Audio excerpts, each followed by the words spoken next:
Welcome to our fourth class in Creation Science Evangelism.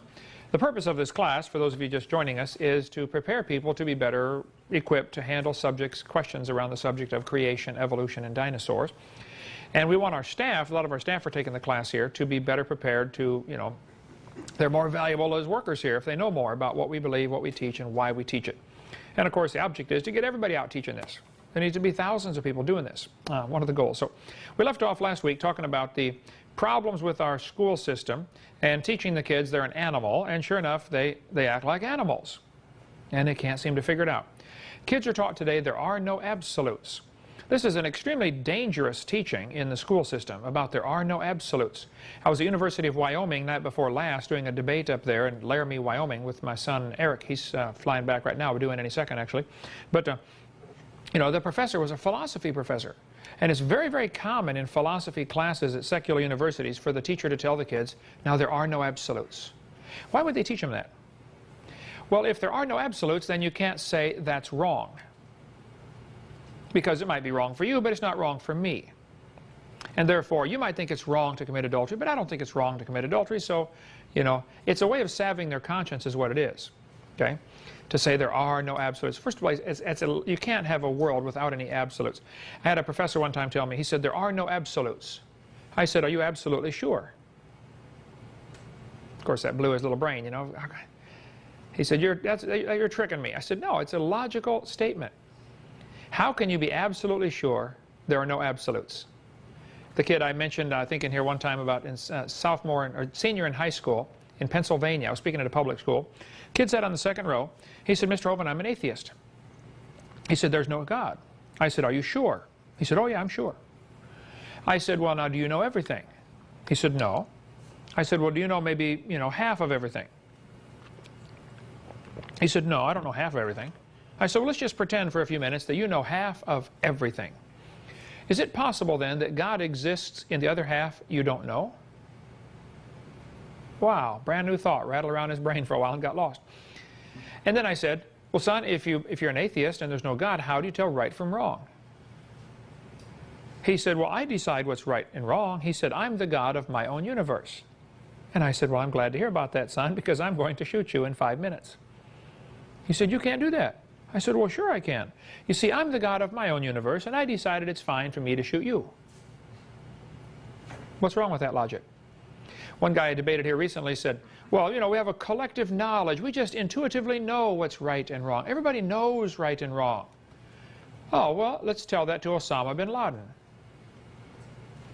He knows it's right to kill anybody who won't convert to be a Muslim. He knows that's right. Let's tell Adolf Hitler, because he knows it would be best if the world was all Aryan, and everybody else was destroyed. He knows that. Adolf Hitler honestly thought he was doing the world a favor by eliminating what he perceived as the inferiors. Is there an absolute standard someplace? Who decides right from wrong? Is this something Bill Clinton should decide? Does he have any idea what right and wrong is all about? Would be the question. Is this something, Saddam Hussein should decide? Where's the absolute standard? Thus saith the Lord is mentioned in the Bible 413 times. Now that's absolute. See, the Christians have an absolute standard. Suppose I said to you guys doing construction around here, I said, John, we're going to build a building over here, but I'm going to give everybody a different tape measure. On your tape measure, this is an inch. Now, Kevin, on your tape measure, this is an inch. Okay, and on Nathan, your tape measure, this is an inch. So, how's that building going to look? It's going to be a royal mess, isn't it? You have to have a standard. America has the National Bureau of Standards. They keep a standard meter, a stick made out of some kind of special metal. I'm sure it cost a bunch of money because the government paid for it, we paid for it. And they've got this thing in an air-conditioned case that is temperature controlled and humidity controlled and pressure controlled, because they don't want it to change at all. So we all know what the standard is. It is so critical to have a standard of measurement, a standard of weights, a standard of volumes. How big is a gallon? Well, there's an absolute standard for a gallon or a liter in metric system, or the meter or the foot or the inch. There has to be a standard. You have to have that, and you have to have that in morals too. So where in evolution theory, where is the standard for determining right and wrong? Some people say, well, if it doesn't hurt anybody, it's right or wrong. I had a kid tell me that at a college a few weeks ago. I was having a debate there, and he says, well, he said, I'm living with my girlfriend here, and we don't see anything wrong with it. So therefore, it's okay. I said, well, does her dad see anything wrong with it? Do her brothers see anything wrong with it? You know, sure, you may not see anything wrong with it, but what about her grandfather? Would he see anything wrong with it? You know, have you really searched this out? Where's the standard for determining right and wrong? Thus saith the Lord. And the Lord said in Leviticus, ye shall not make any cuttings in your flesh, nor print any marks upon you. Now, this is an Old Testament law to the Jews, I understand, that don't get any tattoos. Okay? And I haven't gotten any. Some people, we got 8 or 10 people on our staff that have them, okay? I don't say you got to go cut your arm off because you got a tattoo, but God says don't do it. The point is, there's a standard. Now, what happens is, we tend to make decisions on right and wrong based on what everybody else is doing. Well, everybody else is getting their nose pierced, so I'm going to get mine pierced, you know? What does God say? You got to get the standard down in your head that whatever God says is sufficient. He said it, I believe it, all right? If you're going to go by the whims of society, it's going to be chaos, because they're heading to be more and more heathen all the time. I mean, a lot of people either don't know or don't seem to care what God's Word says, okay?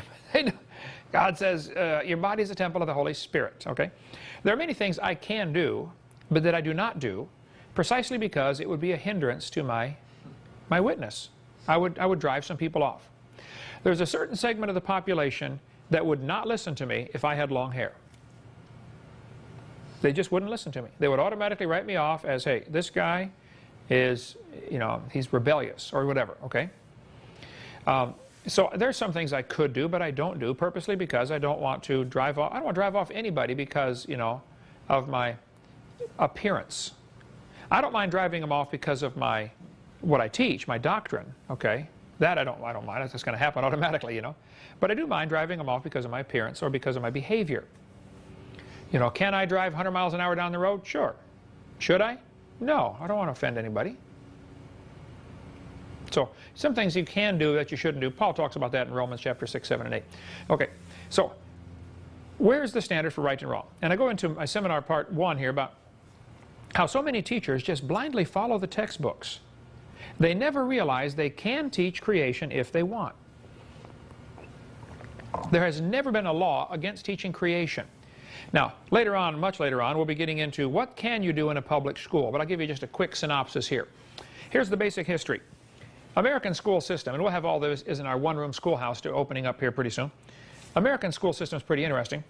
In the early days of the public school system in America, students were taught the Bible. They memorized Bible verses. They had preachers come in and preach. They had chapels in public schools. For 100 years, they had that, okay? Did you have preachers come preach at your school when you were in school, Diane? Yeah, I did. We read the Bible every morning over the PA system and then had prayer. Public school, Pleasant Hill Grade School, East Peoria, Illinois. Okay? Mid-60s, though, they kind of all just dropped all of a sudden when, you know, evolution hit the textbooks. We covered that earlier. But so, nothing wrong with teaching creation in a public school. Never has been a law against it. In 1920s, evolution began to get into the curriculum more and more. And by 1925, I believe it was, Tennessee passed a law that said you cannot teach evolution in the schools. Several states were passing laws banning the teaching of evolution. Now, this was 1925, you know, the roaring 20s when everything's wild and loose and, you know, people are looking for a way to get rid of God, okay? And so several people said, hey, we've got to challenge this law. We have to stop this. And so the ACLU, the American Communist Lawyers Union, said, let's find somebody in Tennessee who's willing to challenge this law. It's called the Butler Act, B-U-T-L-E-R. Write that down. That'll be good. The Butler Act of Tennessee was passed in 1925, which said you cannot teach evolution. You cannot teach that humans have an ape ancestor. I forget the exact wording of the act. I've got it in my office, but they said you can't do that. Well, the problem is Tennessee had already voted in a biology textbook by Hunter that taught evolution. So here they got the legislators saying you can't teach evolution, but they voted in a textbook that teaches evolution. I've got the textbook in the library there, Jonathan, right by your desk. Have you seen that? was it 1911, I believe, was the time that book was written. It's one of the biology books that sit right behind the radio station by your desk there. It's by Hunter. You look in there for a 1911 book, if you think of it, it'll bring that out. I'll show you sometime. But they taught evolution in the book, and Tennessee voted it in. Anyway, they advertised in the papers, would any teacher be willing to say he taught evolution so we can, have a court case and get this law overturned? See, laws can be overturned several different ways. The most common way is to get a court to rule that it's unconstitutional. You can't do that. So somebody passes a law, you can't spit on the sidewalk, and you don't think that law is logical or reasonable. So when somebody's arrested for spitting on the sidewalk and they bring him in before the jury, and if you're on the jury, you have unbelievable power as a juror. There isn't probably one juror in 100,000 that knows what power he has. He has all the power over the law, over the court, over the judge. He is in charge and doesn't even know it. They're never told that, that's for sure. So the guy's called in, he's going to be a juror, and they call up all the evidence that there's a law right here, statute number 4729 says you can't spit on the sidewalk. Here we got George here. Here's the videotape. Watch him, folks. Watch him spit on the sidewalk. Sure enough, he spits on the sidewalk. See, we caught him in the act. We've got it on videotape, and we got 5 witnesses, and they call in the witnesses and say, did George spit on the sidewalk? Yep, I saw him, and his time was, and they all agree he's guilty. But you as a juror think the law is stupid. The question is not, did he spit on the sidewalk? I mean, it's obvious he spit on the sidewalk. The question is the law constitutional? So you as a juror can say, not guilty. Your not guilty vote, and of course the rest of the jurors are going to say, what do you mean not guilty? What? And they're going to try to, berate you into voting their way, because they want to go home. I don't want to deliberate on this for 6 days. Come on, let's go home. Why are you holding out on this? Because, guys, this is the purpose of a jury. We are judging not only whether he's guilty, we're judging whether the law is any good. And this law is no good. So I'm voting not guilty. Now, you can take as many revotes as you want, but I'm not changing my mind. And they're eventually going to come back out, and the jury foreman is going to say, Your Honor, we find the defendant not guilty. And everybody's going to go, what? And you're all going to go home. The Butler Act, the ACLU wanted to do that. They wanted to get somebody convicted of teaching evolution because the law says you can't teach evolution. And then they wanted to make fun of Christians because of this. And they wanted to take this all the way to the Supreme Court and say, see, you can teach evolution. Because keep in mind, in 1925, there wasn't much evolution in the textbooks. There wasn't much evolution at the university level even. But they were trying to get it into the schools, and sure enough, they did. And Tennessee said you can't teach evolution. So they had the court case, the famous Scopes monkey trial. John T. Scopes was a PE teacher. John T. Scopes, S-C-O-P-E-S. He answered the ad, and he met with some of the ACLU lawyers at the drugstore there in Dayton, Tennessee, a little sleepy town north of Knoxville, about 90 miles. And he said, guys, I'm a PE teacher, and I don't get into evolution at all in my class, but I did substitute one day for biology class because the teacher was gone or sick or something. So I was the substitute biology teacher, and we had a study hall.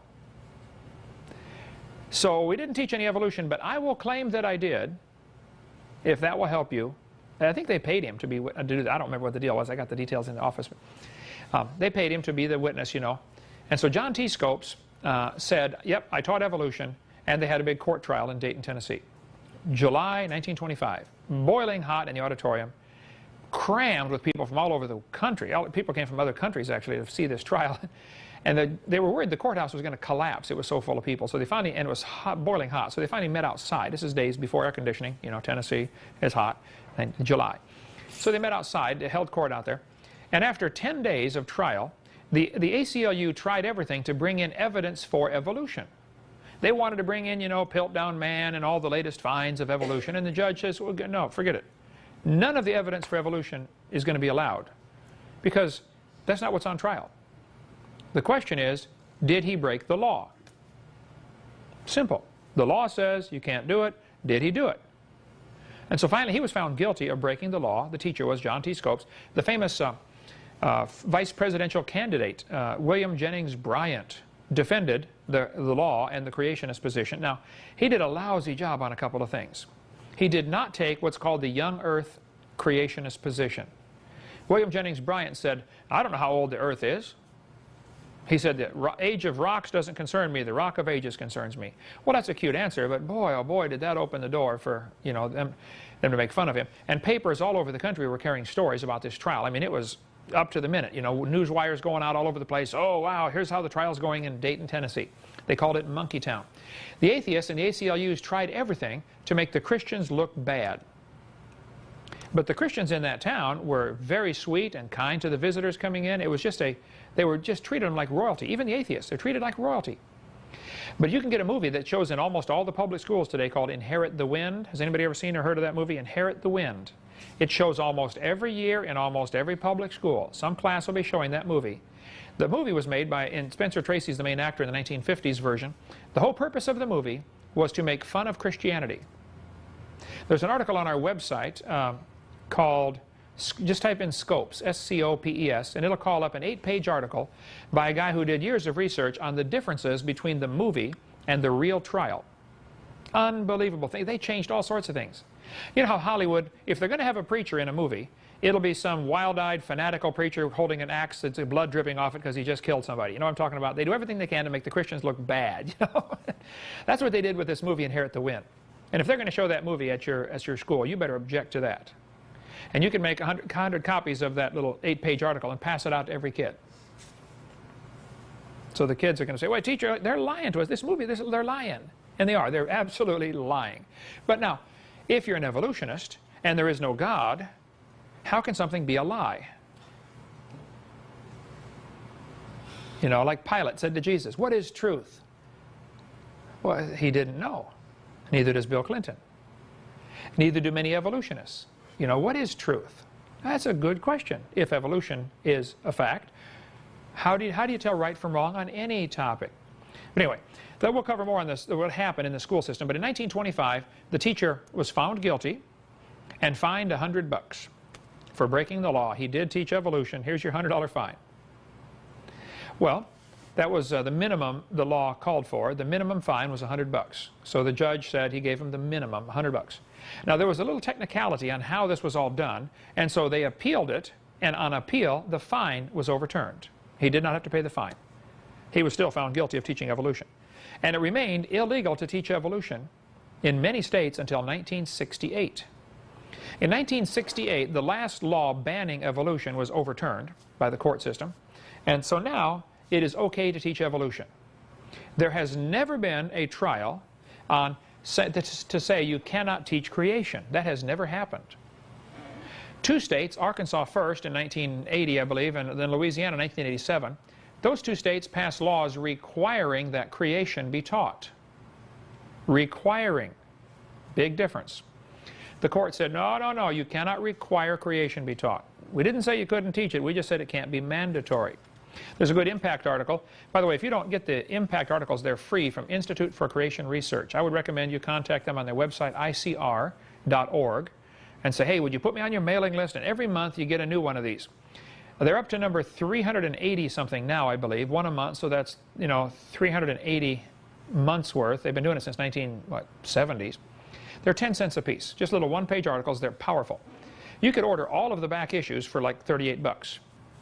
Okay, and get a whole, I got them in the library if you want to come check ours out. But they cover every topic you can imagine.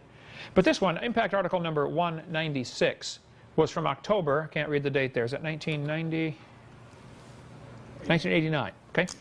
October of 89, they have an article about, hey, you can teach creation, you can teach creation science in a classroom.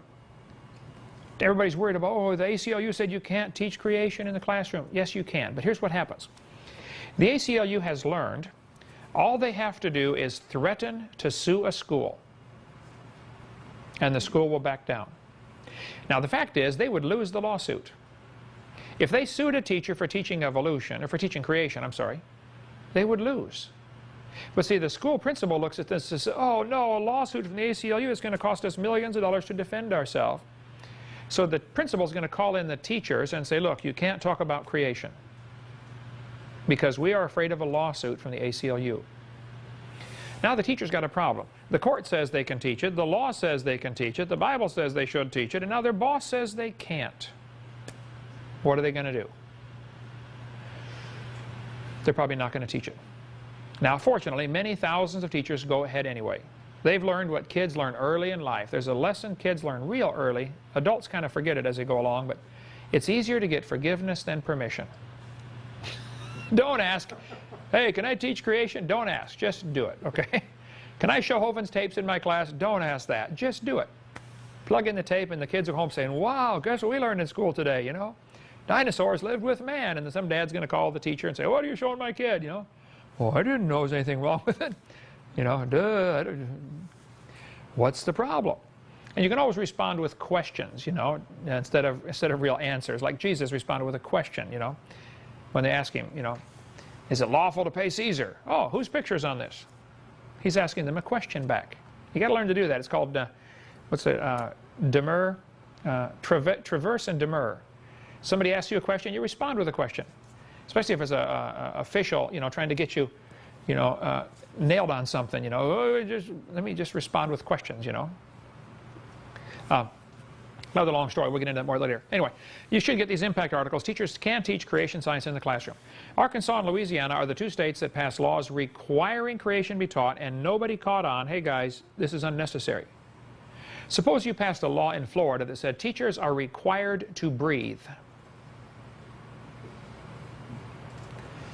And some teacher says, that's a dumb law. I'm going to sue the state for passing that law. Well, the courts would agree with you. You can't make a law that says you're required to breathe. Now, you probably ought to breathe, and you probably will if we leave you alone, okay? But you can't say you're required to. And they didn't say you can't teach creation. They never said that. They just said you cannot be required to teach it. That's all. Stephen Gould, who's an evolutionist, he's a creationist now because he died, because he knows better, but he was an evolutionist at Harvard University. He hated creationists. I tried to get him to, you know, talk to me, or I tried to witness to him. I sent him my videotapes. I went up there to see him, and he was gone, but his secretary let me in his office and said, oh, there's my videotape sitting right behind his desk. So I hope he saw him. I don't know, but when he died, with my tape sitting on his shelf in his library at Harvard University. But Stephen Gould said after the verdict from the court ruled the Louisiana law is unconstitutional because the Louisiana law required they teach creation.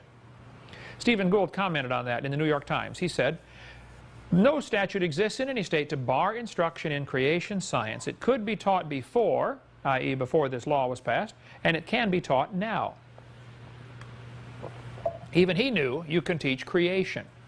Roger Baldwin is the founder of the ACLU, and he said very clearly, the purpose of the ACLU is the advancement of communism. Communism is the goal. That's why we're doing this. Every time you see a slide of mine that has a little asterisk, you look right under the picture, you see the asterisk down there? That means there's more information in the notes section. So if you get my slides, you can, if you get my PowerPoint presentation, I'll get it up here, we can read some of these notes that I have down here. ACLU founder Roger Baldwin said, I am for socialism, disarmament, and ultimately for abolishing the state itself. I seek the social ownership of property, the abolition of property class, the sole control of those who produce wealth. Communism is the goal. ACLU started by 1920 by Roger Baldwin. The same year he went to the Soviet Union, and he liked what he saw. He returned home and began incorporating its values into the agenda of his organization. In fact, in 1927, he wrote a book called Liberty Under the Soviets, extolling their atheistic, materialistic concept of life as the answer to America's problems. This is documented in the testimony of Earl Browder, former General Secretary of the Communist Party, USA. He claimed the ACLU functioned as the transmission belt for his party. This is how we're going to get it done. So, I call it the American Communist Lawyers Union for a reason. I was speaking at the junior college in Fort Walton, Okaloosa Walton Junior College, Community College, OWCC. Oh, it's been years ago I was speaking there, Okaloosa Walton Junior College, and Community College. I mentioned, you know, the ACLU, I called it the American Communist Lawyers Union, which I always do, okay? This one teacher was there. He got so angry during Q&A time. He was just screaming. His students were marveling. This is our teacher. This guy's just lost control. He's gone bonkers. He came up and stood nose to nose with me that far away, and he's screaming. He said, how can you call these lawyers communists? I said, sir, obviously, you know, you're a little upset. You know, you need to study this out, okay? The whole purpose of the ACLU is the advancement of communism. That's their stated goal. Don't yell at me. He was upset because I was hitting a nerve with him by striking down the evidence for evolution. Some people, when you start striking at evolution, they will get so angry at you because they know, hey, without evolution, they can't justify their wicked lifestyle. That's the purpose. I was at Berkeley, or one of the universities here. I've done so many debates. I debated professor number 99, 93 debates, but I've had several, 2 or 3 on 1. And it was, I don't know if it was Berkeley or University of North Florida. But I asked a student, afterwards, at Q&A time, we were in the lobby speaking, and he was just still angry over the debate, you know. He said, evolution's a fact. He's a great big old huge football player kind of guy. I said, well, son, let me ask you a question. Suppose I'm right. Suppose creation's true. Would that affect your lifestyle any? He said, well, what do you mean? I said, well, suppose I'm right. I mean, if creation's true and the Bible's right, then God made the world and God makes the rules, and, you know, no lying, no cheating, no adultery, no fornication, you know. Would that affect your lifestyle any? He said, you're trying to embarrass me. I said, I don't even know anything about you. I was asking, would that affect your lifestyle? He said, well, yeah, it would change everything. I said, so have you accepted this evolution theory because you really have evidence, or because you like the freedom it gives you from rules? Got him right between the eyes. They've accepted this theory because of the freedom it gives them. And when you start attacking evolution, just get ready to have people hate you. You won't believe. How many anti-Hovind websites now, Jonathan? Way over 1,000. They don't like me. I remember President, I think it was Reagan, called in his cabinet, his 12 cabinet members or 13, whatever he had back then. I don't know how many there are now. One of the guys was getting blasted. Every local newspaper, every paper, every national paper had this guy headlines, this guy's an idiot, look at this decision he made, because he was making right decisions. And of course the news media is going to hate you for that. And so he had this cabinet meeting, and he flipped up all these newspaper articles. They're all mentioning this one guy. I forget who it was now. They said, look at this, about this guy right here. Here's another article. Here's another newspaper article. He went through a whole bunch of them. He said, all of these papers and all of these articles and all these magazines are after this guy right here. He looked at the rest of the cabinet and he said, now what's wrong with the rest of you? How come you're not stirring up trouble like this, How come you don't have an website against you, Look, if you throw a rock into a pack of dogs, guess which one yelps the loudest? The one that got hit, okay? And you can tell the ones that are yelping the loudest. Oh, you hit a nerve there. So when I do the debates, I can tell which ones get, when they get upset. Ah, this is the one. We got him. Yep. It's your lifestyle, isn't it? You like the freedom from God.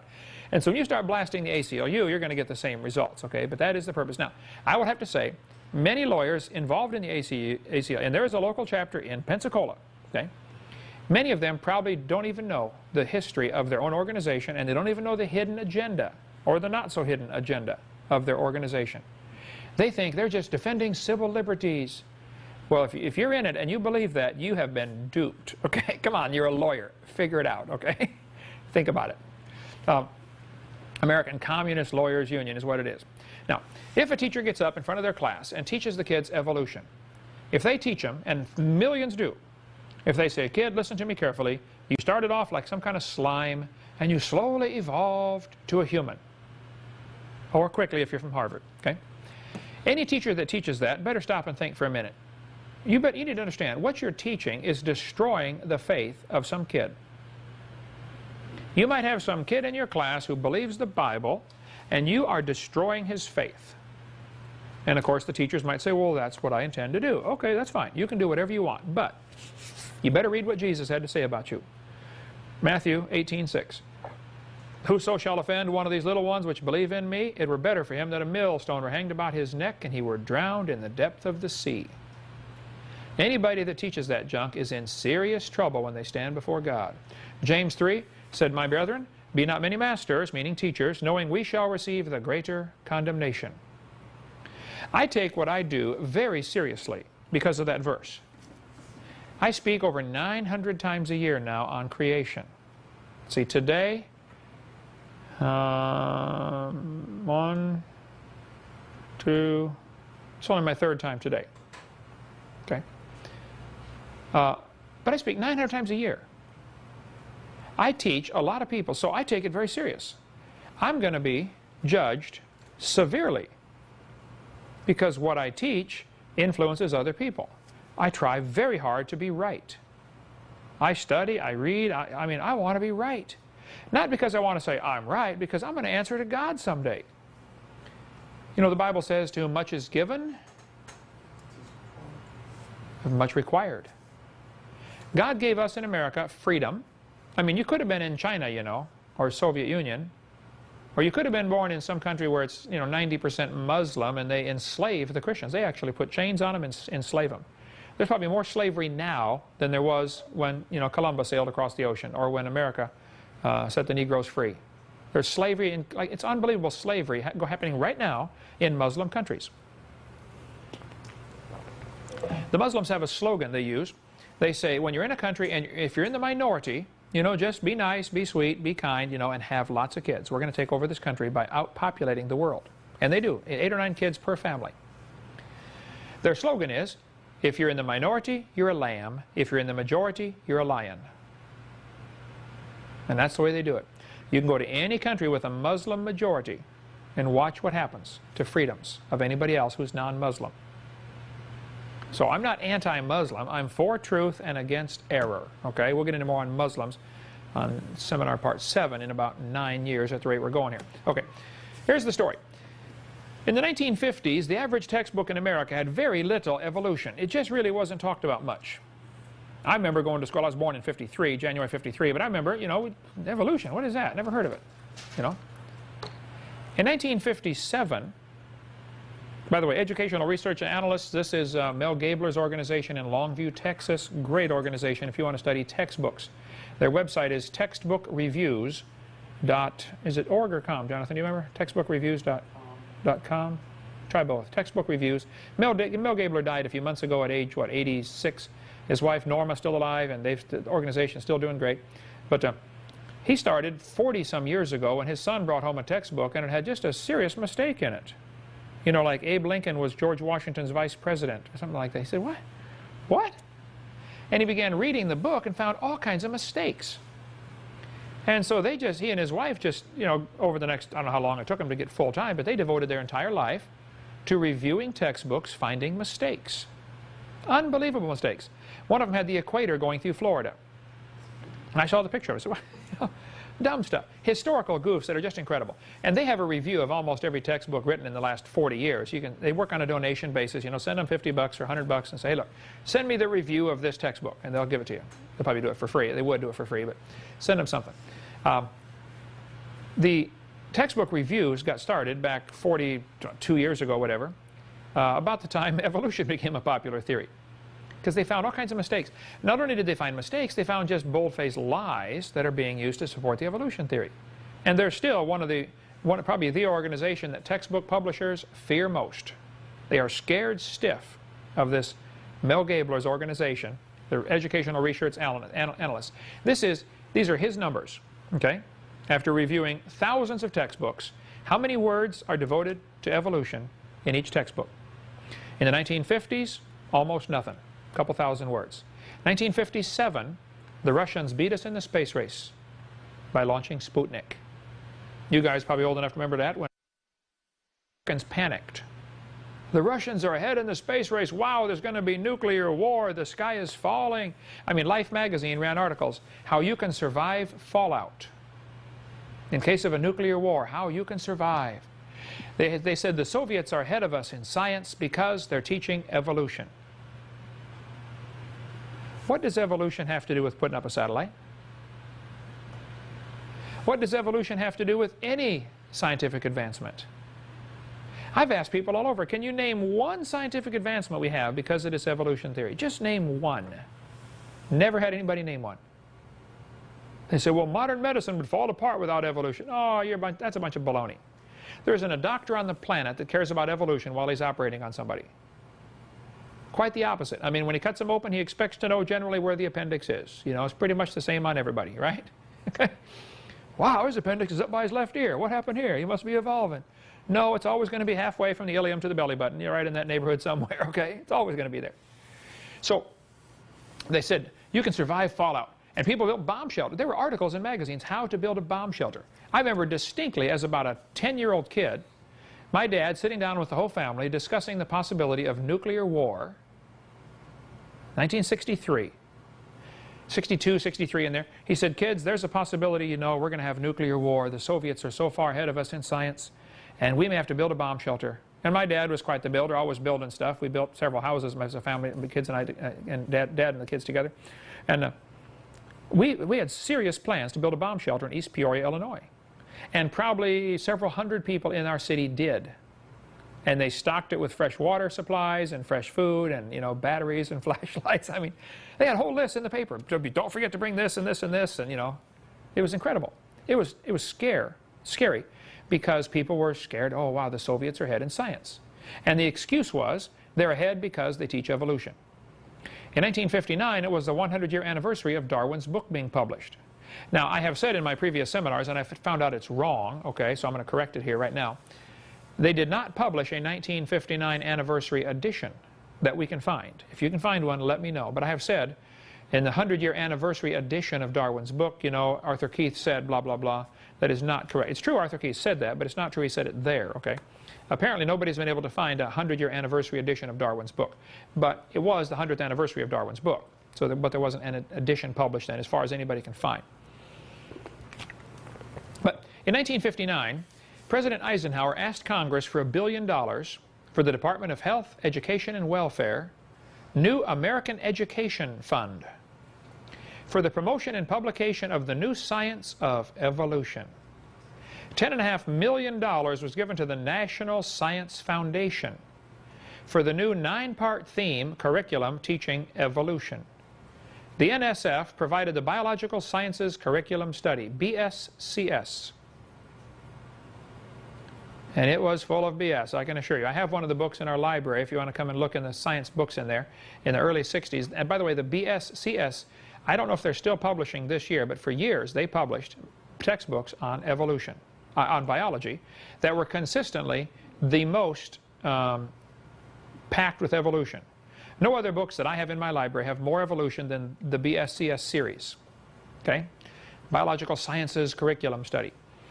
They used the money to provide textbooks to public schools. They called it the Cold War Reconstruction of American Science Education.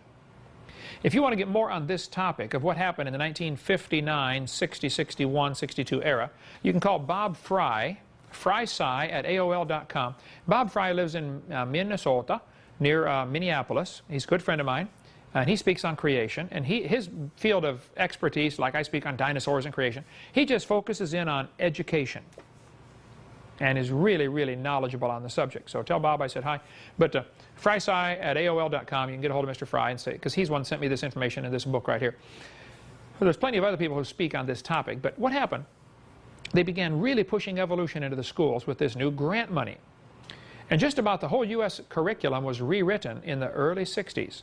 By 1963, there were 33,000 words about evolution in the average textbook. Evolution became the state religion. Now, it dropped off after that, not because there was less evolution, but because there was less textbook. The kids were being dumbed down for whatever reason, part of the plan toward a new world order, I'm sure. But so the percentage of evolution in the textbook remained consistently high since '63. In 1963, Madalyn Murray O'Hair pushed real hard to get prayer taken out of our schools, and she got it. This was an amazing story. You ought to read this story by her son, William Murray, who wrote the illegitimate son, William Murray. He's an evangelist, travels around, preaches. He wrote a book called My Life Without God. You should read his life story, what it was like growing up as the son of Madalyn Murray O'Hair. Okay? And he now is as an evangelist. Of course, his mom died a couple years ago, but she drove her nuts, you know, that her son became an evangelist. What happened was he was going to school in Baltimore, Maryland. In 9th grade, the mother had wanted to go be a Soviet citizen. She hated America. She was a communist. She was an atheist, and they just weren't friendly to atheists over here, so she's going to go to the Soviet Union. So she applied for Soviet citizenship. She actually moved, her and the 2 illegitimate kids she had, to France, waiting for, you know, can I come into Russia? I want to be a Russian. I want to be a Soviet. They wrote her back and said, we have reviewed your history of your jobs, and you've had quite a few jobs, most of which you have been fired from or have, got mad at the boss and quit. You don't have a good work record, and you don't understand. Soviet Union, you don't work over here, you don't eat. So we don't think you would fit in here, and no, your Soviet citizenship is denied. Madeline Murray O'Hare. She came back to Baltimore, and she's all upset, she's mad and mad at the world, and she's spent her whole life mad at everybody. And her son is in 9th grade now at this high school in Baltimore. She was late bringing him to class, and she walked in to school, a few minutes late to bring her son to class one day, and she heard them saying the Pledge of Allegiance over the PA system. I pledge allegiance to the flag, one nation under God. And she said, do they say that every day here? He said, oh yes, Mom, wait till you see what's coming next. And after the pledge, guess what? They had prayer over the PA system in the school. And she hit the ceiling, all 300 pounds of her. She was so angry. She went in and screamed and yelled at the principal, I don't want my son to pray in school. He's an atheist. Well, so the school said, well, ma'am, he's welcome to go out in the hallway. Nobody's required to pray here. It's fine. He can go out in the hallway. And so she sued the school for allowing prayer. And she lost. The court threw it out, said, this is stupid.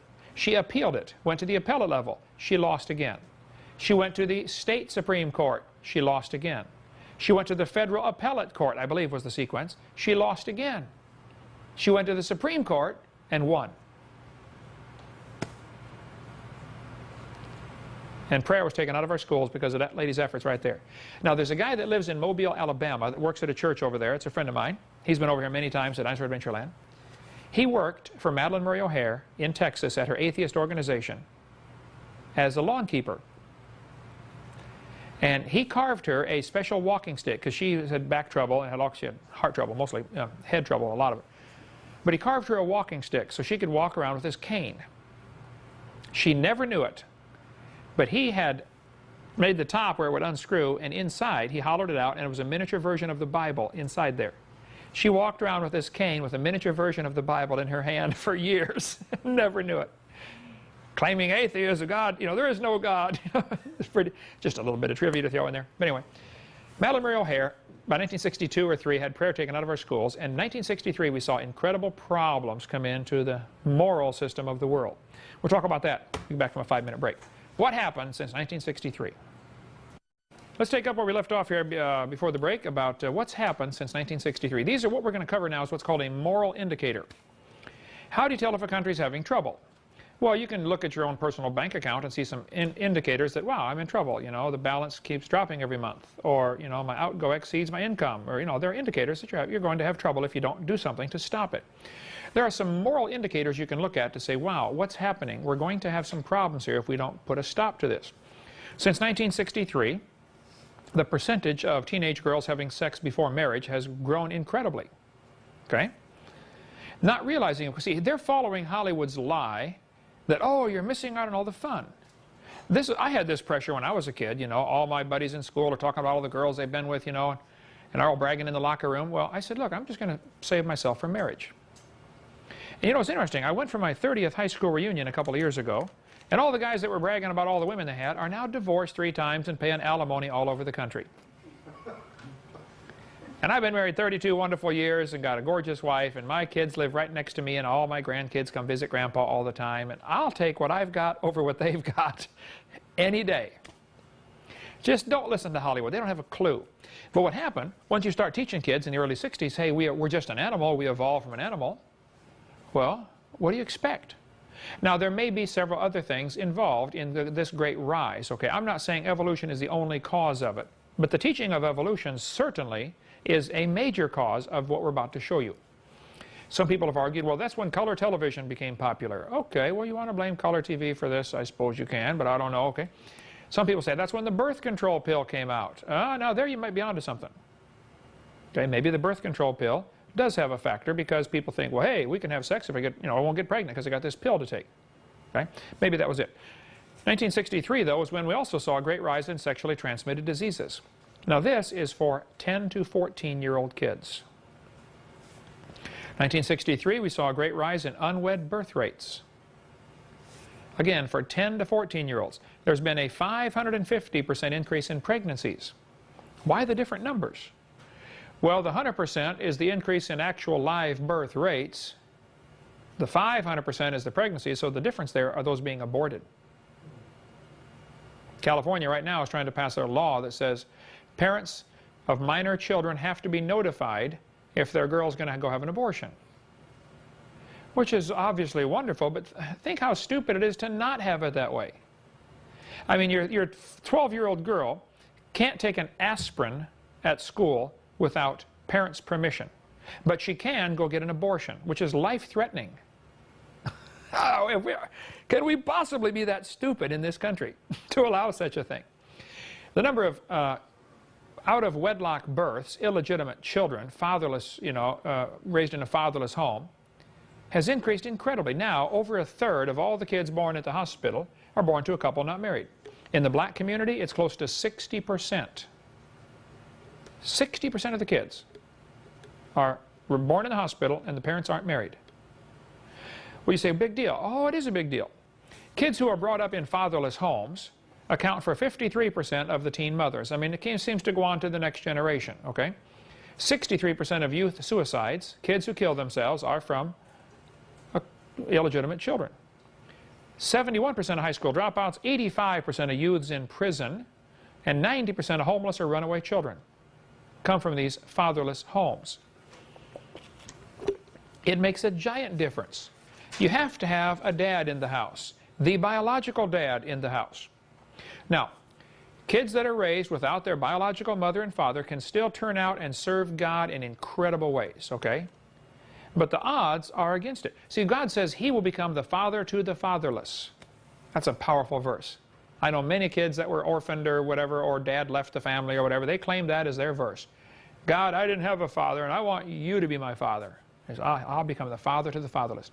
Now, I had an awesome father who really took us kids seriously and taught us everything, okay? But not everybody has that. I understand. My dad was a far cry from perfect, that's for sure, but he was just a really godly man, loved the Lord, loved his kids, wanted to do right, you know. Timothy was a half-breed who never should have been born. See, the Jews were commanded, only marry Jews. Well, you can read Timothy's history. His mother was a Jew and his father was a Greek. Well, guess what that means? Mama disobeyed, okay? She didn't obey God's law. She got married to a Greek. Nothing wrong with Greeks, but Jews weren't supposed to marry anybody non-Jewish, period. And Timothy is the result. Well, he wrote 2 books in the Bible and was a great man of God. So if your parents messed up, I tell people, look, shut your mouth, quit your whining, and you go serve God with your life, okay? There are no excuses. You can't say, well, my dad left the family, so therefore, I'm going to be a bum too. You numbskull. You can go serve God. Just go do something for God with your life. There's been a 725% increase in unmarried couples living together. I remember as a kid, if you heard of anybody living together, not married, it was like, oh, that's terrible. Now, gee whiz, it's all over the place. God's word has not changed. Thou shalt not commit adultery. This is one of the 10 commandments, not the 10 suggestions, by the way, okay? He said, whoremongers and adulterers, God will judge. God, see, just like the taking of human life is very serious in just about every culture. I mean, if you murder somebody, you're in trouble, right? In just about every culture. The giving of life is very serious. In God's economy, starting another human life is a very serious thing. It's like if I handed, a 10-year-old kid a M16 and said, here, kid, I want you to carry this for me. It's loaded, ready to fire. I would say, now, here's the rules. Don't point it at anybody, okay, unless you intend to kill them. Okay? In the Marines, I'm sure you got that. Don't point at them unless you're going to shoot them or intend to kill them. Well, God gave us the ability to produce eternal souls. I mean, sex is not just a recreational sport. I mean, it's incredibly powerfully important. It's not just as a bonding agent for a family. That's the problem with these guys sleeping with everybody else. They're not going to have any bonding with their wife. They're not going to have a good wife. Not going to have a good marriage. Their wife can't trust them. They can't trust themselves. So I don't understand the people, that sleep around with everybody else. I didn't do that, and I don't understand those that do. But I know this, I'll take what I've got. After 32 years of marriage to the same woman, I'll take that any day over what they've got. All their bragging in high school, now they're not bragging. Now they're hurting every month when they pay that alimony check, okay?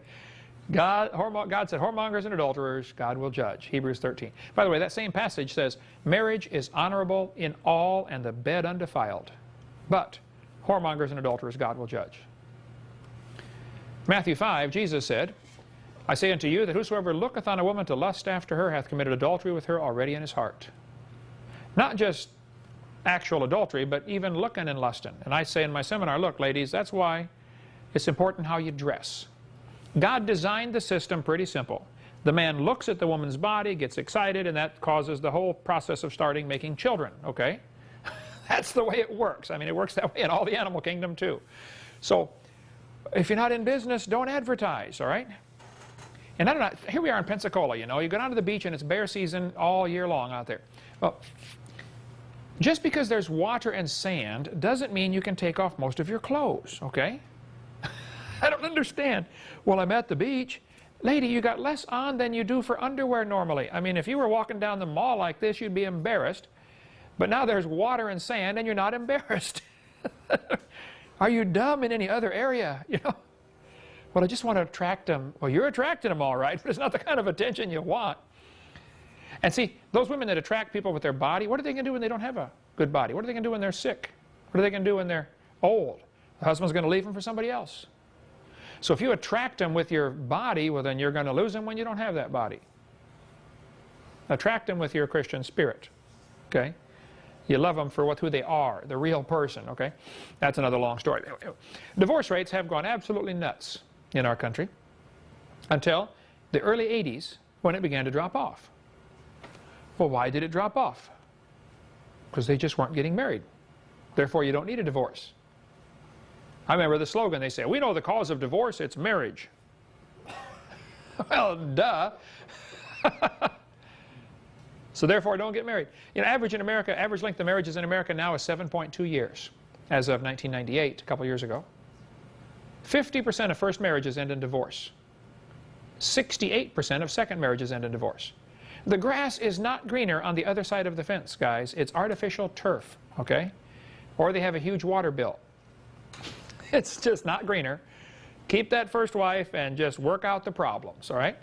Jonathan getting married in 31 days, okay? Just say this is it. 30 days, okay. For better or for worse. My daughter and I talked yesterday. I said she's been married 5 years now. And Paul, he said cancer had just incredible expenses. You know, they've been to the chemo, the bill they had at the hospital, MD Anderson Hospital, was $100 and some $1,000. You know, unreal for 1 month. You know, $20,000 in Mexico to get the Laetrile treatments, and they're going back again Monday for more Laetrile treatments in Mexico. Just not only no work for 4 months, but incredible bills. Okay, I said, well, Marlissa, I remember, you know, I led you in the vows myself, and you said for better, for worse. She said, yeah, I sure did, Dad. We've had some of the worst. I said, yeah, everybody gets that. My wife and I lost our first 3 kids. We got 6 kids, 3 in here, 3 here, and 3 in heaven. We know about the better or worse stuff, okay? Some people have it worse than that, believe me, okay? But that's why people look at marriage as just, you know, oh, I don't like that one, I'll get another one. We've lost our Christian principles in many areas, and this divorce rates is a moral indicator that we're losing something in our country. I mean, back in the, you know, early part of the century, man, you get married, that's it. There's just no question. You're stuck for life. They asked Mrs. Rice. John R. Rice was a great preacher, you know. His brother Bill Rice started the Bill Rice Ranch, and John R. Rice wrote many, many books, had 6 daughters. Great, great preacher years ago. They asked Mrs. Rice, they said, Mrs. Rice, did you ever think about divorce? She'd been married like 60 years. She was at a women's conference, and Mrs. Rice said, divorce? No, I never thought about that. I thought about murder a couple times, but never thought about divorce. That was her answer. I can understand that too real well, okay? Child abuse since 1963 has increased 2,300% since evolution became a popular theory. After all, if kids are just animals and parents are just animals, and the animal kingdom, I mean, sometimes, you know, animals abuse their children or kill them. Hamsters, the daddy hamster, I used to raise hamsters, man, you get the dad in there by mistake, he'll eat the babies. His own babies, he'll eat them. So, Grizzly bears, they'll kill babies, you know. Child abuse has increased. Is there any connection here between teaching them evolution and child abuse? I think there is, okay? Illegal drug use has increased 6,000%. Now, maybe that's because there weren't as many illegal drugs to use back then. That certainly could be a factor. But I think a factor that enters into this is a kid's thinking of, hey, there is no God, so I get to decide what's right and wrong, so hey, if it feels good, do it. Thomas Huxley, you might want to write that name down, Thomas Huxley, H-U-X-L-E-Y.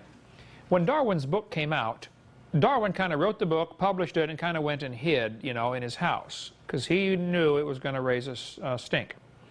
Thomas Huxley is known as Darwin's Bulldog. That was his nickname, Darwin's Bulldog. Huxley would go around debating and, you know, speaking on evolution, what a wonderful theory this is, and everybody ought to believe it. It's a fact. They called him Darwin's Bulldog. Thomas Huxley's two grandsons are pretty famous. You might want to write these names down.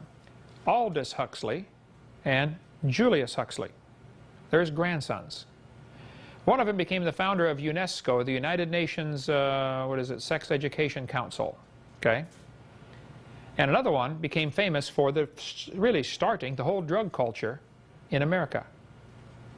He's the one who told his students, you should take LSD. This stuff will enlarge your mind. He got his students taking LSD in early 60s, 62, 63. Because, oh, it'll make you so enlightened, you know. Yeah, same lie that Satan used to Eve. Eve, eat off this tree, and ye shall be as gods. What's the rest of that? Knowing good and evil. You get to know some new stuff if you eat off that tree. You take these drugs, and wow, you get this whole new experience, you know. Well, look what's happened in our country because of this drug culture. I asked a police officer a couple weeks ago, I was speaking in Pennsylvania last week, and he's a police officer in Washington, D.C. I said, how many of the crimes that you have to work with are related to drugs or alcohol? He said, oh, man, 90%? Drugs or alcohol. People just want to, you know, get that biological high, and it doesn't matter what it costs. And of course, any drug person will tell you, you know, you take them and you get that high, oh wow, I feel good, and then next time you got to take a little bit more next time. And pretty soon it's a little more, and pretty soon you can't get enough. Pretty soon you can't get the high, you just got to take the drugs just to not get the low. How many have ever heard of Teen Challenge? You know, Nikki Cruz and the book Run Baby Run, and James Wilkerson. What's his name? David Wilkerson, yeah. I read all those books as a kid. Great story about, you know, the drugs were just so popular and just destroyed lives. A lot of these drugs were developed, by the way, in the 50s and 60s to be used as biological warfare against the enemy, or to get soldiers that could go 24 hours a day. Give them drugs, they could be super soldiers and fight like mad all day long.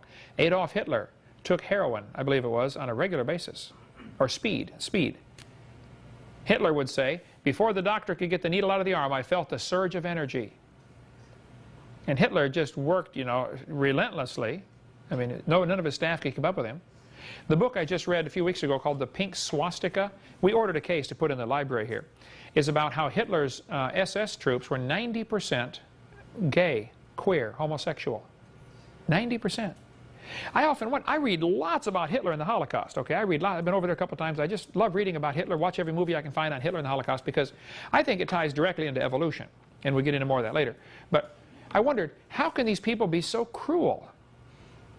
I mean, it's one thing to think, I'm a superior race, and you're an inferior, and I'm going to kill you, bang. But it wasn't like that. They were just cruel, beyond reason.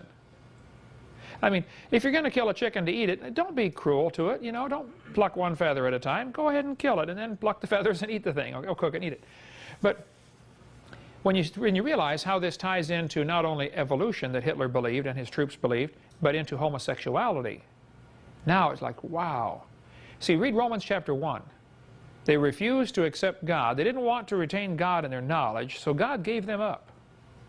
And then it descends right to homosexuality. Romans chapter 1. Just read through that chapter and you'll see it's just a steady line, a direct line, straight from evolution believing and rejecting the Creator into accepting homosexuality.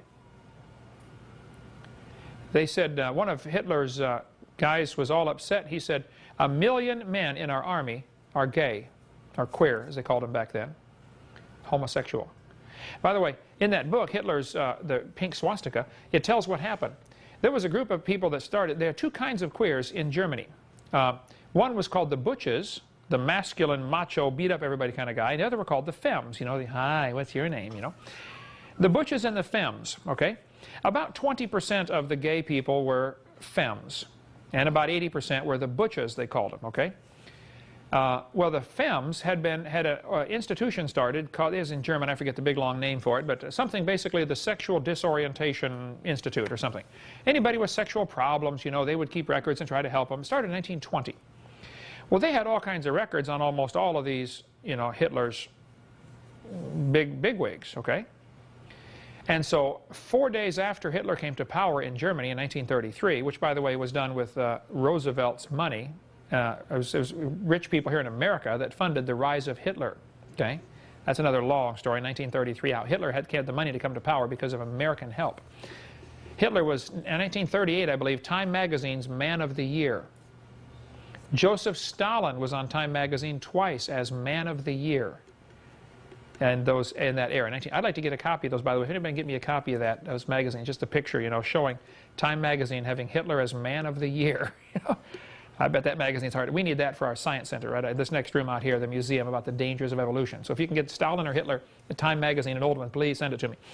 But how did I get off on all that? Hitler taking drugs, Hitler, guys being homosexual, queer, and I guess I don't mean that in a derogatory term. That's the term I was raised with, you know, they're queer, and that's the term they still call themselves, you know, queer nation. But they talk about the Butches and the Femmes. Hitler came to power. 4 days later, his guards and his soldiers stormed this sexual institute place and stole all the records, which was all the records on them. And then 3 days after that, they had a book burning. And you see all the movies of Hitler burning books, you know, that's the books they were burning. The evidence against themselves. Better read that book, The Pink Swastika. It should be in our bookstore by now. Since 1963, we've seen an incredible rise in violent crimes. I can remember as a kid, growing up in East Peoria, Illinois, we never locked our house. I never had a key to my house. We'd go off on vacation for 2 weeks and would lock it. Man, why? I remember my dad taking a short piece of little chain and taking a pliers and attaching the chain to the key to the ignition to the car, and on the other end of the chain he put a screw into the dash of the car so you could not take the key out of the car because you might lose it. Not only did you leave him in the car all the time, you couldn't take it out. And nobody stole cars back in those days. Well, some did. You know, there's nothing like today. Today you got to have security systems and all kinds of stuff, you know, and it's just, do you guys remember the days when you didn't have to lock your house? I mean, what's happened to our country? Some of you young kids say, what? Of course you lock your house. It's normal, you know. It hasn't always been this way. Violent crimes increased nearly 1,000%. I remember you go to the high school, and average high school would have a loaded rifle, or the pickups in the parking lot would have loaded rifles in the backyard. I mean, in the back window. I was just in Wyoming yesterday, and they said, oh yeah, that was common back, you know, 30 years ago. Every kid brought his pickup truck to school and loaded rifles in the back, and then they're going to go hunting after school. Of course you got your rifle with you. Nobody got shot in school. Columbine High School was just one of 20 shootings we've had in the last few years in America. I've got a list of all of the shootings, how many were killed. Over 230 students have been killed in public schools. I went to Jonesboro, Arkansas, to the prison there and visited the 2 boys who shot everybody in Jonesboro. I sat and talked with them for hours. The 9-year-old kid, I don't think has a clue. He's just, to him, it's just a video game, you know. Something moves, bam, shoot it, you know. The 12-year-old or 13-year-old, whatever he was, is going to, when he gets out at age 18, they're going to let him out. They can't keep him. And he's probably out, right? It's been like 5 years ago, so he's probably getting close, getting out. But he said, man, I'm sorry. I said, it was wrong. It was wrong, you know, I'm sorry. And when I get out, I want to go be a preacher. I want to try to do some good for the world. So, but I'm concerned about what happens in our schools. My PhD is in education. I'm concerned what's going on. The Calvary Chapel I spoke at in Denver, the pastor at the church, the Calvary Chapel there, was one of the first people on the scene at the Columbine shooting. We talked about it for a long time when I spoke at his church out there. He had several of his students that were injured by this. I think one of them was killed from the kids in his church. Several were wounded. What caused the shooting at Columbine High School? Well, one of the students, there were Eric Harris and Dylan Klebold. Klebold's father was a geologist who believed in evolution, so this is what I'm sure he was taught, I would assume. They were both followers of Nazi teaching. This is interesting. The shooting took place on Hitler's birthday. They planned it for months. We're going to go in on Hitler's birthday as an honorarium to our Führer. They wore a T-shirt that said "serial killer." Klebold did. Eric's T-shirt said "natural selection." Where'd you get that? They went up to Cassie and Rachel and said, "Are you a Christian?" "Yes." Bam! Shot him in the face. Hated Christianity. And right after the shooting, Rosie O'Donnell got on her program. By the way, there's a videotape out by Phyllis Schlafly's organization, Eagle Forum. Okay, go to eagleforum, FORUM.org, I think it is. They've got a videotape about. Look for the one called Death Education. Columbine High School was one of the first schools to implement death education as one of their classes. To teach the kids have to write out their own obituary. What do you want the paper to say when you die? They got them thinking about death all the time. Let's go visit a funeral home. Let's go visit some graves and look at the tombstones. And not that that's necessarily wrong, but it was interesting. They really emphasized the importance of death.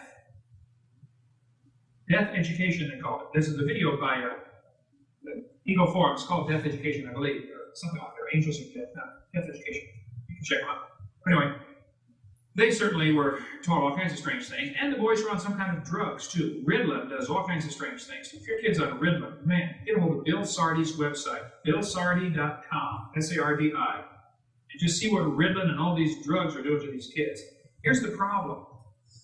If a kid is hyperactive in school, the school puts him on drugs, or the doctor says, put this kid on a drug to calm him down. Here's what people don't realize. That because this kid is now classified as a special kid, the school gets more money.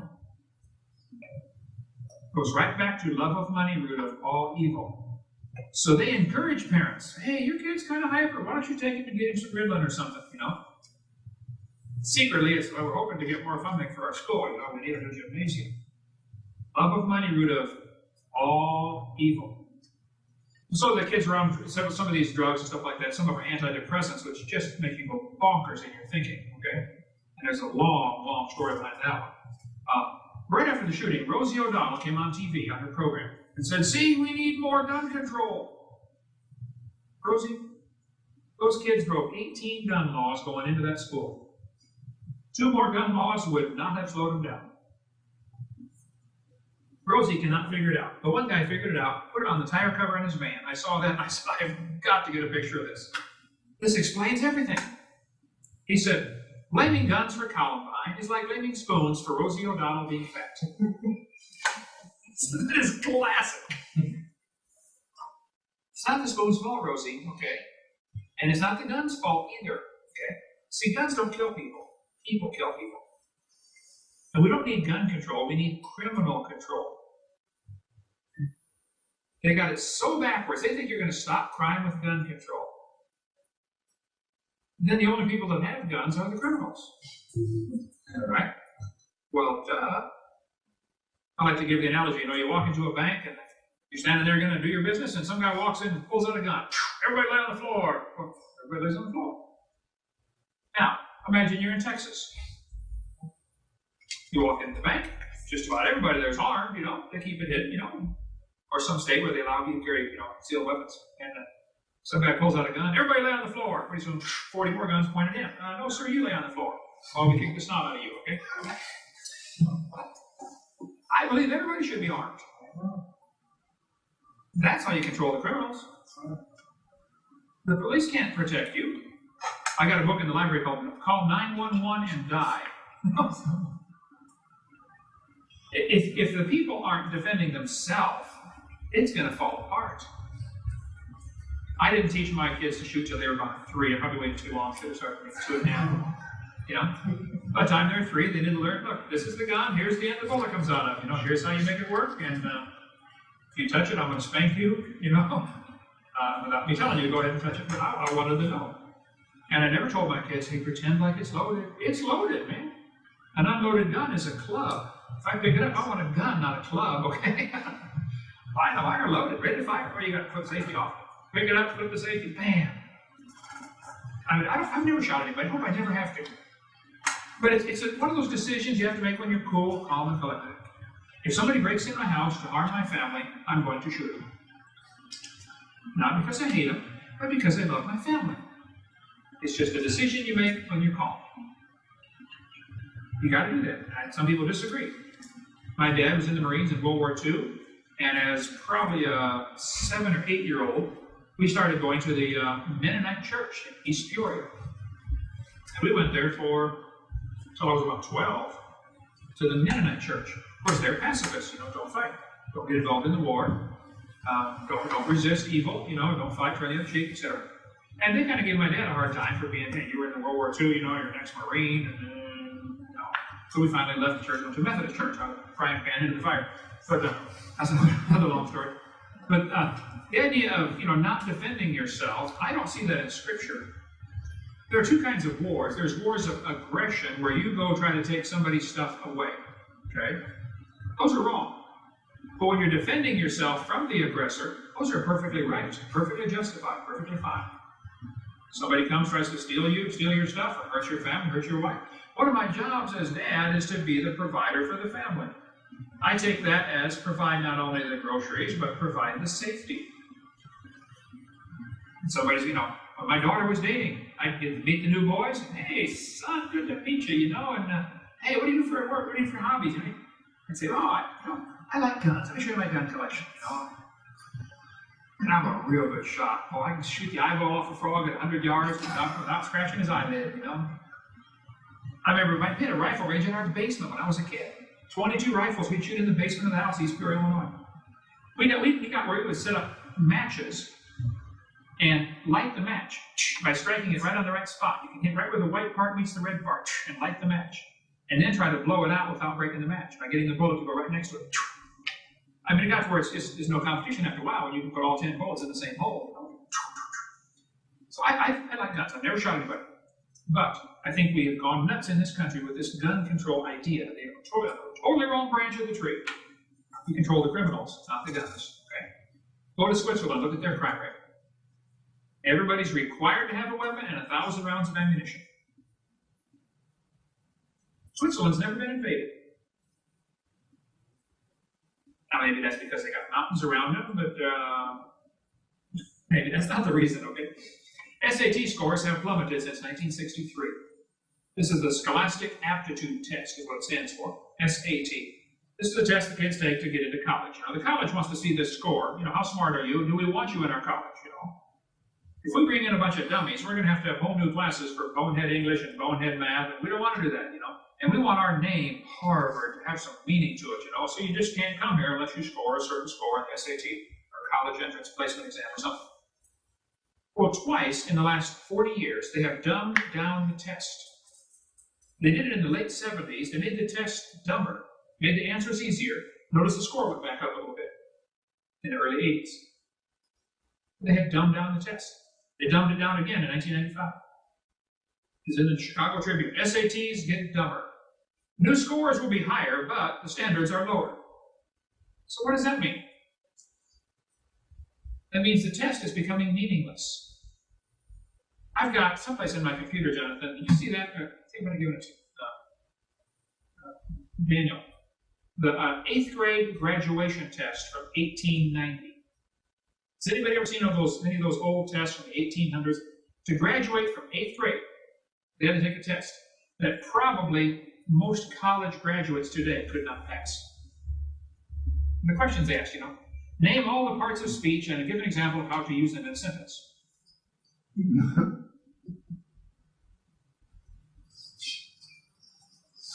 Name all the capitals, name the population, approximate population of each state of the union.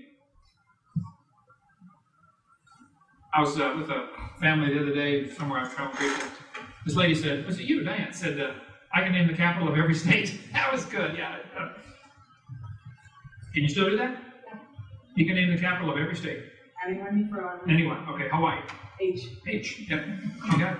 Capital H for Hawaii. The capital of every state. Leave it to Diana. But SAT scores were dumbed down twice in the last 40 years, which of course puts the scores higher, which means nothing. Okay? Why don't we move the outfield, why don't we move the fence in Major League Ball to 200 feet instead of 400 feet for home run? And somebody's going to get a brand new record. Man, I've got the world's record for home runs. Well, duh. They changed the standard. We have the world's record for the 100-yard dash. Well, why don't we move it into 80 yards? I bet somebody would get a new record. Wouldn't it? Teen suicide rates have gone crazy in this country. I remember I was in Boy Scout troop in Morton, Illinois, at the Methodist Church there in Morton, Troop 178. One of the kids in our patrol killed himself at age 13. This was just real shortly after I had become a Christian. I got my Eagle Scout, dropped out of scouting at age late 15s, after been 15 for a while, and then shortly after I turned 16, I got saved, became a Christian. And I started going to church and reading my Bible and growing in the Lord. And I got concerned about all those kids that used to be in my scout troop. And one of my friends called me and said, "Hey, Kent, did you hear about Bill? He hung himself last night." 13 years old, a kid in my patrol. I had been kind of felt nudged on by the Holy Spirit over the last couple of days before that to say, go witness to these guys, man. Go show them how to get saved. Well, but I'm kind of busy. I'm on the tennis team, and I'm real busy, and I'm in school, I just didn't do it. So I don't know if it's all my fault, but it's certainly partly my fault. He's in hell. He certainly is. But teen suicide rate's gone crazy. If I told you if you kissed a frog, it would turn to a prince, you'd say, no, frogs don't turn to princes. By the way, Ron and Shelley Hamilton, Patch the Pirate. Have you ever seen the Evolution Revolution or heard the Evolution Revolution tape by Patch the Pirate? That's hilarious. It's in our bookstore here. He got cancer in his left eye, his right eye, and got, no, it was his left eye. I've got this picture backwards. No.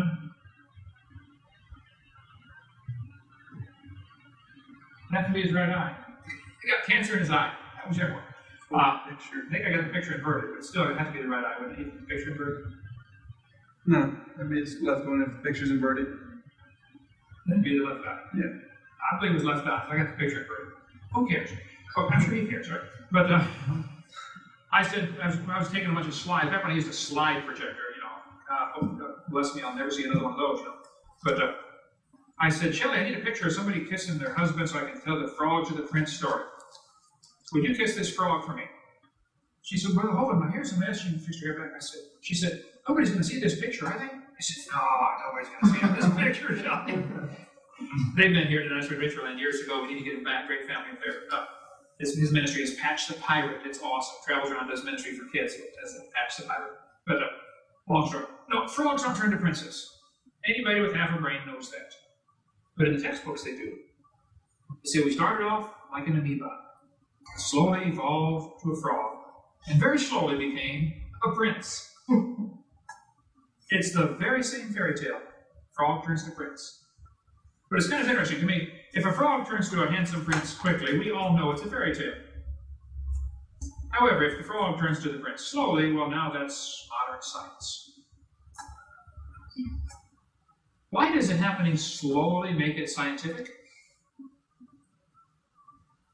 I mean, if a man zooms through the air, flying across the room, say, wow, that's amazing, Star Trek kind of stuff. But what if he walks slowly through the air? Does that make it any less miraculous? No, frogs don't turn to princes quickly or slowly. It doesn't happen. It's a fairy tale. Either way, it's a fairy tale. What they've got now is a new magic ingredient. Instead of a kiss, no, that won't do it. You have to have billions and billions of years. Here's what happens. The human mind cannot comprehend giant numbers or giant quantities. Your brain shuts off. So if somebody says, 18 million years ago, click, you can't comprehend that. 18 million, how much is that? I don't know. Your brain won't hold it. So what they've done, to make the evolution theory seem reasonable and logical, they've hidden it in millions and billions of years ago. somehow now, it's, oh wow, maybe it could happen. If you roll 2 dice, what's the chances of getting a 12? 1 out of 12, right? You got 1 chance out of 12 of getting a 12, 2 sixes. Okay? Suppose I gave you 2 dice and told you I want you to roll these for billions of years. Now, what's your chances of getting a 13?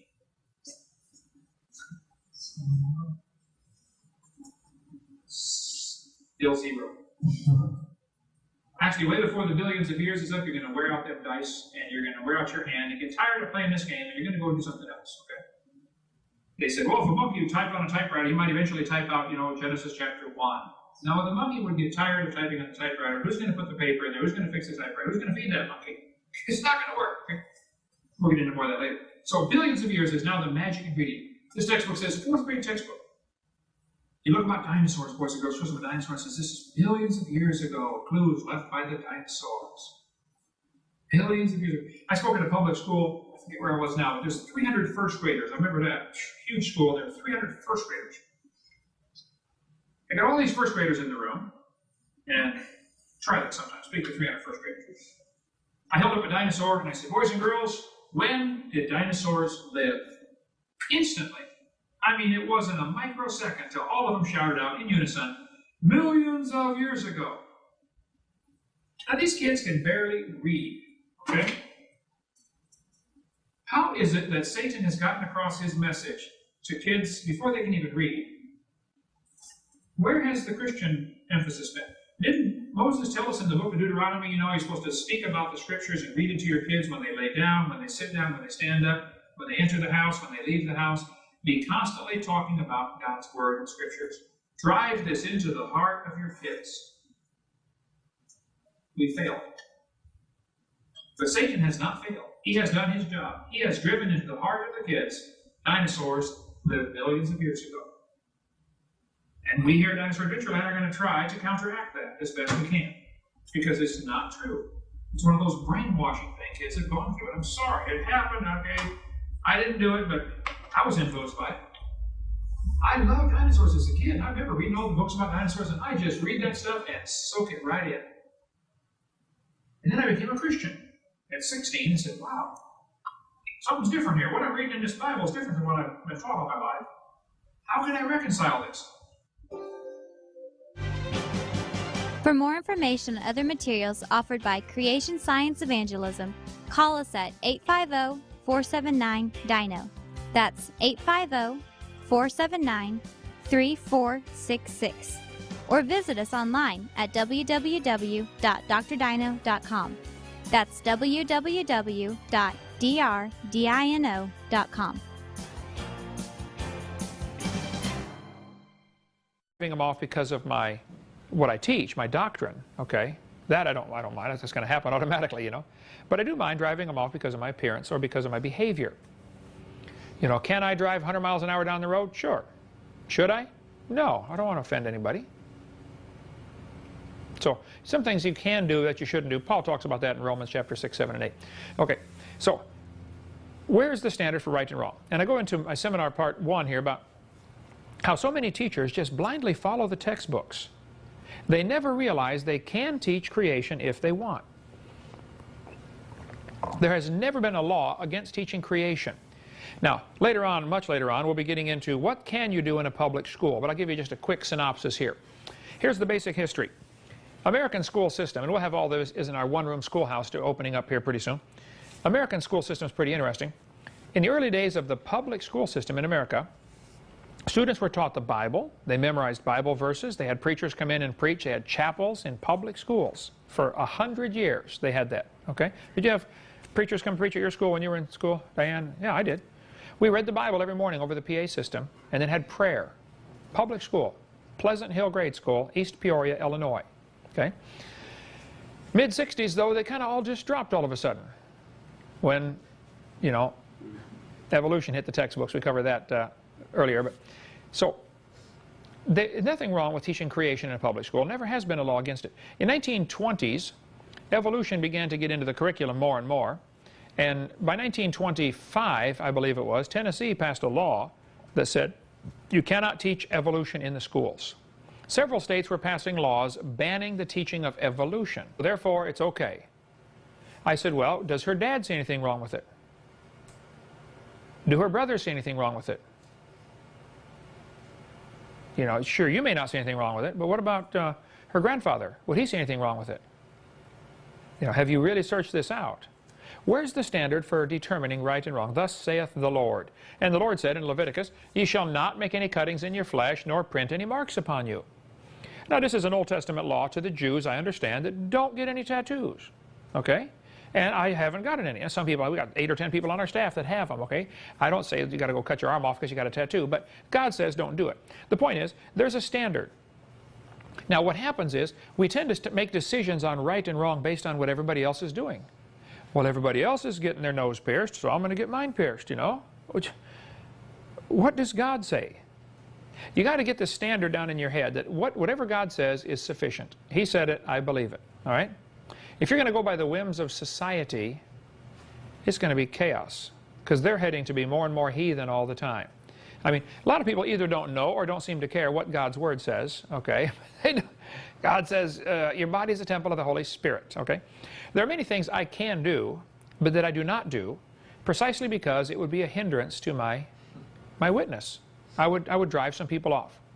There's a certain segment of the population that would not listen to me if I had long hair. They just wouldn't listen to me. They would automatically write me off as, hey, this guy is, you know, he's rebellious or whatever, okay? So there's some things I could do, but I don't do purposely because I don't want to drive off. I don't want to drive off anybody because, you know, of my appearance. I don't mind driving me. I said, no, it's a logical statement. How can you be absolutely sure there are no absolutes? The kid I mentioned, I think in here one time about senior in high school in Pennsylvania. I was speaking at a public school. Kid sat on the second row. He said, Mr. Hovind, I'm an atheist. He said, there's no God. I said, are you sure? He said, oh yeah, I'm sure. I said, well, now do you know everything? He said, no. I said, well, do you know maybe, you know, half of everything? He said, no, I don't know half of everything. I said, well, let's just pretend for a few minutes that you know half of everything. Is it possible then that God exists in the other half you don't know? Wow, brand new thought rattled around his brain for a while and got lost. And then I said, well, son, if you're an atheist and there's no God, how do you tell right from wrong? He said, well, I decide what's right and wrong. He said, I'm the God of my own universe. And I said, well, I'm glad to hear about that, son, because I'm going to shoot you in 5 minutes. He said, you can't do that. I said, well, sure I can. You see, I'm the God of my own universe, and I decided it's fine for me to shoot you. What's wrong with that logic? One guy I debated here recently said, well, you know, we have a collective knowledge. We just intuitively know what's right and wrong. Everybody knows right and wrong. Oh, well, let's tell that to Osama bin Laden. He knows it's right to kill anybody who won't convert to be a Muslim. He knows that's right. Let's tell Adolf Hitler, because he knows it would be best if the world was all Aryan, you know, and everybody else was destroyed. He knows that.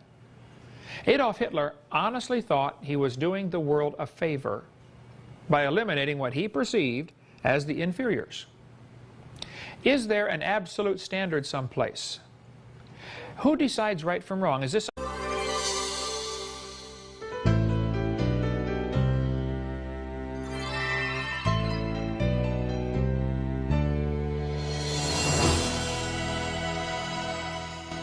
Welcome to our 4th class in Creation Science Evangelism.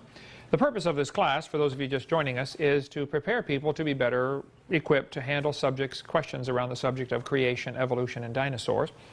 And we want our staff, a lot of our staff are taking the class here, to be better prepared to, you know, they're more valuable as workers here if they know more about what we believe, what we teach, and why we teach it. And of course, the object is to get everybody out teaching this. There needs to be thousands of people doing this, one of the goals. So we left off last week talking about the problems with our school system and teaching the kids they're an animal, and sure enough, they act like animals. And they can't seem to figure it out. Kids are taught today there are no absolutes. This is an extremely dangerous teaching in the school system about there are no absolutes. I was at the University of Wyoming night before last doing a debate up there in Laramie, Wyoming with my son Eric. He's flying back right now. We're doing any second, actually. But you know, the professor was a philosophy professor. And it's very, very common in philosophy classes at secular universities for the teacher to tell the kids, now there are no absolutes. Why would they teach them that? Well, if there are no absolutes, then you can't say that's wrong. Because it might be wrong for you, but it's not wrong for me. And therefore, you might think it's wrong to commit adultery, but I don't think it's wrong to commit adultery. So, you know, it's a way of salving their conscience is what it is. Okay? To say there are no absolutes. First of all, you can't have a world without any absolutes. I had a professor one time tell me, he said, there are no absolutes. I said, are you absolutely sure? Of course, that blew his little brain, you know. He said, you're something Bill Clinton should decide? Does he have any idea what right and wrong is all about? You know, would be the question. Is this something, you know, Saddam Hussein should decide? Where's the absolute standard? Thus saith the Lord is mentioned in the Bible 413 times. Now that's absolute. See, the Christians have an absolute standard. Suppose I said to you guys doing construction around here, I said, John, we're going to build a building over here, but I'm going to give everybody a different tape measure. On your tape measure, this is an inch. Now, Kevin, on your tape measure, this is an inch. Okay? And on Nathan, your tape measure, this is an inch. So, how's that building going to look? It's going to be a royal mess, isn't it? You have to have a standard. America has the National Bureau of Standards. They keep a standard meter, you know, a stick made out of some kind of special metal. I'm sure it cost a bunch of money because the government paid for it, you know, we paid for it.